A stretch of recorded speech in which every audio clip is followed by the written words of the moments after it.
Friends, कैसे हैं आप सभी लोग। आई होप कि आप सभी बहुत अच्छे होंगे। तो फ्रेंड्स, अगर आप यूपी से डीएलएड यानी बीटीसी कर रहे हैं या करने वाले हैं तो दोनों कंडीशन में आज की ये वीडियो आप सभी के लिए काफ़ी ज़्यादा महत्वपूर्ण होने वाली है। जैसा कि आपको पता है कि शासन के द्वारा फिर पीएनपी की तरफ से 31 दिसंबर 2025 को एक नोटिस जारी की गई थी, ठीक है ना, जिसमें ये स्पष्ट किया गया था कि शासन से इसकी अनुमति मिल गई है। जो अब डीएलएड के अभ्यर्थी हैं उनको भी फ्री टैबलेट का लाभ दिया जाएगा। तो इस प्रक्रिया के लिए नोडल अधिकारी बनाने का 3 दिन का समय दिया गया था। अब क्या है, अब लगभग 1 मंथ का टाइम हो गया है और आप लोगों के मन में एक सवाल उठ रहा होगा कि अभी प्रोसेस कहाँ तक पहुँचा है और हम लोगों को टैबलेट कब मिलेगा, किन लोगों को मिलेगा, है ना, पहले किसको मिलेगा। तो ये सभी डाउट्स यहाँ पर क्लियर होंगे। और जो भी डाउट्स आप लोगों के हों, जैसे कि ये वीडियो आप लोग देख लें और उसके बाद कुछ और डाउट्स रह गए हों, तो आप लोग कमेंट बॉक्स में कमेंट कर सकते हैं। लेकिन कमेंट करने के लिए भी आप लोगों को चैनल को सब्सक्राइब करना रहेगा और बेल आइकन को प्रेस करना रहेगा, ठीक है ना। तो चलिए भाई, देखते हैं क्या क्या चीज़ें हैं, क्या कंडीशन है, इन सभी चीज़ों पर हम लोग डिस्कस कर लेते हैं। तो यहाँ पे आपका हो जाता है, अगर आप 31 दिसंबर की नोटिस आपने देखी हो, यहाँ पर हालांकि हम उससे परिचित कराएंगे, लेकिन आपने देखी होगी 31 दिसंबर 2025 की नोटिस। तो इसमें क्या था कि स्वामी विवेकानंद युवा सशक्तिकरण योजना के अंतर्गत टेबलेट वितरण हेतु डिजी शक्ति वे पोर्टल पर जनपद स्तरीय नोडल अधिकारी नामित किए जाने हेतु सूचना उपलब्ध कराए जाने हेतु संदर्भ में ये आपकी नोटिस में लिखा हुआ था। और इन्होंने स्पष्ट कर दिया था कि 11 जनवरी, अगर हम बात करें कब की, तो 11 जनवरी, ठीक है ना, 2024।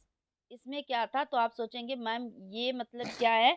तो इसके अनुसार ये योजना ऐसे में डीएलएड पाठ्यक्रम के लाभार्थी हैं, इनको भी योजना का लाभ दिया जाएगा, है ना।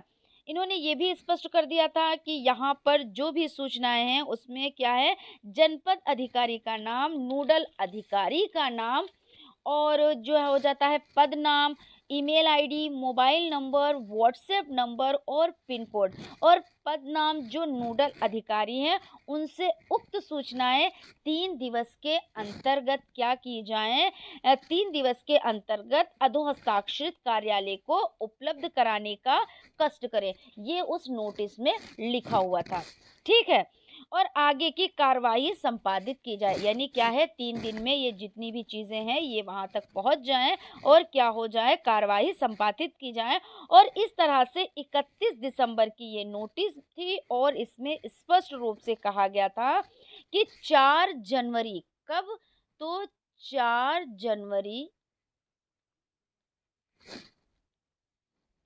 तक जो है वो नोडल अधिकारी बनते हैं और इनका डेटा यहाँ पर भिजवाएं। और इसमें जो बात निकल कर आती है वो ये है कि भाई प्रोसेस कहाँ तक पहुँचा।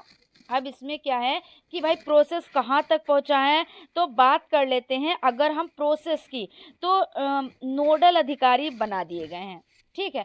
अब नोडल अधिकारी के माध्यम से क्या किया जाएगा, तो डाइट का डेटा एकत्र किया जाएगा, यानी इकट्ठा किया जाएगा, है ना। और डाइट के बाद जो भी प्राइवेट कॉलेजेस हो जाएंगे उनका डेटा एकत्र किया जाएगा। और ये सभी डेटा जो है वो एकत्र होने के लिए क्या होगा, एकत्र हो जाएगा। और उसके बाद फरवरी का पूरा मंथ लगने वाला है, क्योंकि इतना लंबा प्रोसेस है तो इसमें टाइम तो थोड़ा सा लगेगा ही, यानी फरवरी तक का टाइम लगने वाला है। जिसमें क्या होगा, जिसमें डिजी शक्ति पोर्टल पर, किसमें, तो डिजी शक्ति पोर्टल पर ये चीज़ें अपलोड कर दी जाएंगी। और इस तरह से फरवरी लास्ट तक, कब तक, तो फैब जो हो जाता है, फैब लास्ट तक पीएनपी के पास पूरा डेटा, जिसमें भी डाइट यानी जितने डाइट्स हैं, ठीक है ना, उनके माध्यम से पहुंचा दिया जाएगा। और ये सारा डेटा जो हो जाता है वो शासन को पहुंचा दिया जाएगा और जहां से टैबलेट की मांग की जाएगी कि इतना अभ्यर्थी है और जिनको टैबलेट दिया जाए, ठीक है ना। तो सारा प्रोसेस आप लोगों की समझ में आ गया। अब कब से वितरित होंगे, यानी कब से दिए जाएंगे, और पहले किसको मिलेगा, ये भी डाउट्स होंगे आप लोगों के मन में कि भाई किसको दिया जाएगा और कब से दिया जाएगा। यानी जो फर्स्ट सेमेस्टर में एडमिशन ले रहे हैं उन लोगों को मिलेगा, या जिनका क्लियर हो चुका है उन लोगों को मिलेगा, या अभी जिनका फोर्थ सेमेस्टर है उन लोगों को मिलेगा। तो ये सारी जो चीज़ें हैं वो आपके माइंड में आ रही होंगी। तो यहाँ पे ये भी डाउट क्लियर हो जाएंगे कि जो 2023 में, इसको इरेज कर देती हूँ उसके बाद में लिखती हूँ, जो 2023, ठीक है ना, के स्टूडेंट को लाभ मिलेगा, इनको तो लाभ मिलेगा। और उसके बाद इसमें कब, तो एग्ज़ाम जो हो जाएंगे, यानी एग्ज़ाम जो हो जाएंगे उसके बाद में, और रिजल्ट से क्या होगा, पहले इसका लाभ मिल जाना चाहिए। और वर्तमान में कौन है, वर्तमान में जो सेकेंड सेमेस्टर के हैं, ध्यान दीजिएगा, देखिए यहाँ पे बात समझने वाली है कि जो 2023 के हैं उनको लाभ मिलेगा, और कब मिलेगा, तो एग्ज़ाम के बाद और रिजल्ट से पहले मिलेगा। और उसके बाद जो सेकेंड सेमेस्टर के स्टूडेंट हैं इनको लाभ मिलेगा। और इसके बाद वर्तमान में नए अभ्यर्थी का मतलब है जो एडमिशन ले रहे हैं, है ना, उनको लाभ मिलेगा। जो भाई अब एडमिशन ले रहे हैं, अभी क्या है, प्रक्रियाएं चल रही हैं, उन लोगों को लाभ मिलेगा।